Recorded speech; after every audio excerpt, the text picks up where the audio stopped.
Beaucoup d'économistes défendent un redéploiement des chaînes de valeur. Quelles sont les projections réalistes, selon vous, de redéploiement de production de l'Asie vers justement le sud de la Méditerranée? Écoutez, d'abord, il faut rappeler que ce redéploiement est un désir de, tout- de toutes les nations, de tous les pays qui sont dans le pourtour méditerranéen, en tout cas pour Absolument. ce qui concerne le marché européen.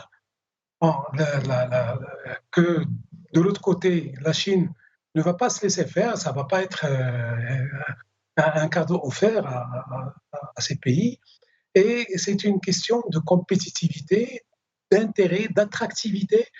Donc, surtout, avoir des atouts qui vont attirer ces investissements, ces usines, ces productions qui auraient besoin de se redéployer à la recherche de quoi? À la recherche d'une proximité du marché, à la recherche donc de plus en plus d'une réduction de l'empreinte carbone sur ces productions. Et donc, ça, parce que le mot d'ordre va être justement la dimension écologique des productions. Et par rapport à tous ces éléments-là, le Maroc a des atouts, donc des éléments à mettre en avant pour attirer ces investissements qui montreront donc, ou qui sont déjà en train de chercher à se redéployer.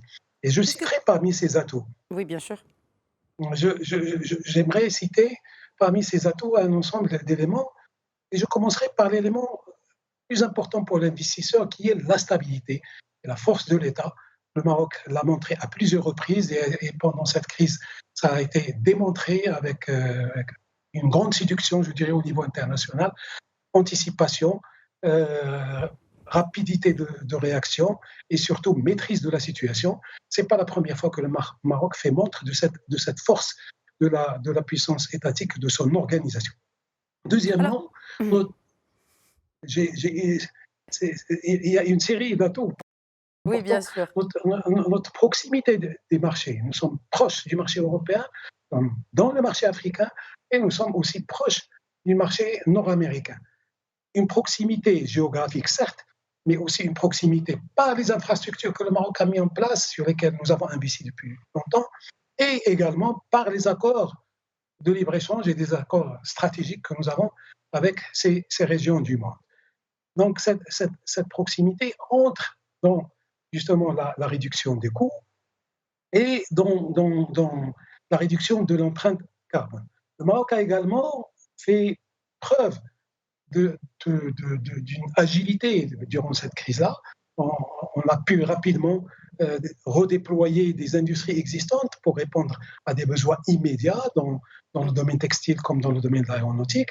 Donc, et donc, ceci intéresse beaucoup les investisseurs. Et je citerai un dernier élément comme atout.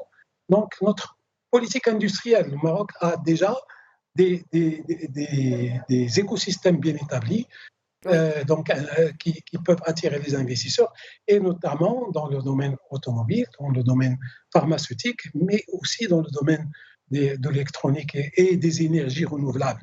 Et quand je dis énergie renouvelable, comme industrie, comme écosystème, et également comme élément d'attraction